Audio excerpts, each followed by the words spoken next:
So let's talk about how we control breathing. Pulmonary ventilation, remember that's just the movement of air into and out of your lungs.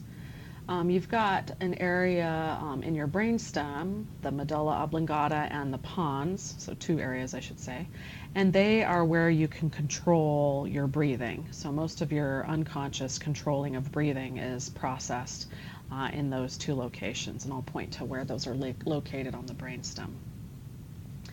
And what they will do is they will control skeletal muscle contractions in order to allow you to do breathing.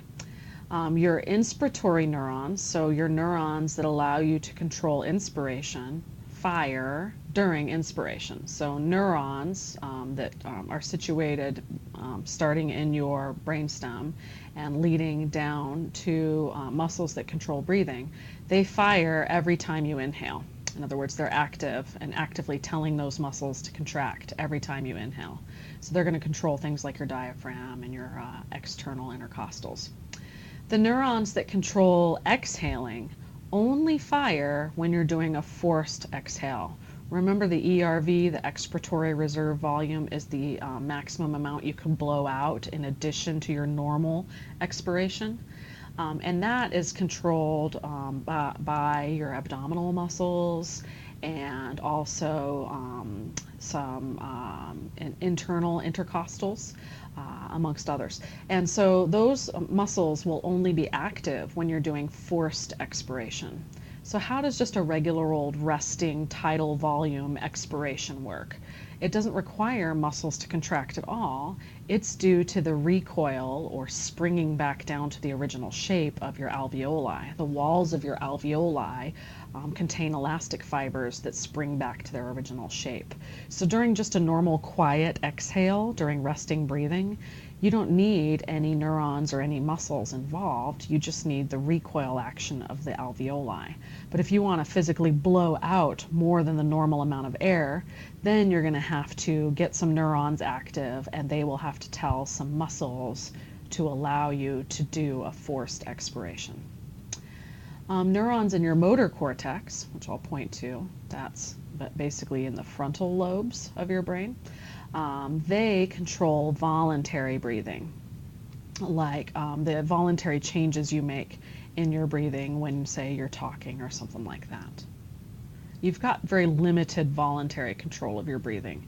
As I'm sure you know, if you tried to hold your breath voluntarily, ultimately your body is going to override that voluntary choice to hold your breath, and it's going to force you to breathe.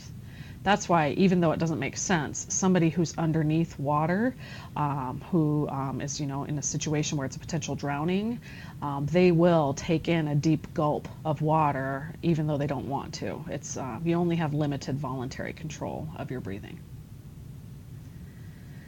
So as I was just saying, voluntary control is limited, and your brain will take over and force you to start breathing involuntarily whenever blood CO2 levels rise to dangerous levels. So the primary trigger for breathing is CO2 levels. You do measure oxygen levels as well, but that's not the primary trigger for forcing you to breathe. So how does your brain get that information? It gets it from chemoreceptors. Those are going to be attached to sensory neurons, which then will lead up to your brain and carry the information into your brain. And those chemoreceptors on those sensory neurons are going to detect blood pH, carbon dioxide, and oxygen levels, primarily pH. And pH as it relates to CO2. Remember, as CO2 levels rise in your body, pH will decrease. It'll get more acidic. You also have some input from your limbic system and your hypothalamus, and these are areas that deal with emotions. And of course, emotions can affect breathing rate. So for example, if you experience a stabbing pain, your breathing rate might increase. Or if you have an intense emotional situation that you're dealing with, your breathing rate might increase, get more rapid breathing as you deal with that emotional or stressful situation. And finally, you can get some information from the airways themselves. If you inhale an irritant, if you take a toxin in through the lungs, that irritant might cause you to start coughing. All right, so when it comes to your blood chemistry and how it affects the rate at which you breathe, it's really all about the CO2. So those chemoreceptors are going to detect changes in pH, and they can also detect actual amounts of CO2 and amounts of oxygen, but primarily it's pH. And the lower the pH is, the assumption is the higher the CO2 levels are, because it's the primary cause for a decrease in pH in your blood. You've got your chemoreceptors attached to your sensory neurons are located in places called aortic bodies and carotid bodies. And they're just little sites near your, within your aorta and your carotid arteries that allow you to detect pH levels. So you've got embedded neural tissue within the walls of those blood vessels that are constantly monitoring pH. You also have some chemoreceptors in your brain near the medulla, and they regulate or measure, I shouldn't say regulate, they measure the pH of your cerebrospinal fluid.